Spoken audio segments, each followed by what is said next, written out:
Micro tool, the clean slate moment.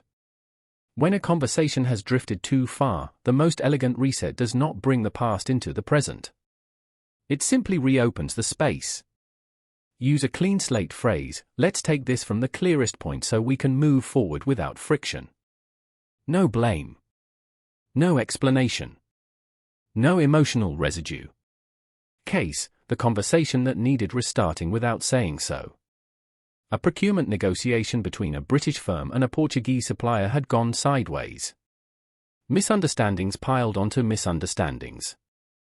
Both sides were polite but tense.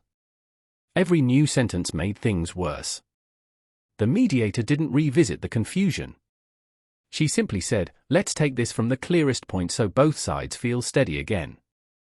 The reset dissolved the build-up without tactical apology or forensic analysis. Everyone breathed again. The conversation resumed from neutral ground. Resetting isn't undoing. It's recentering.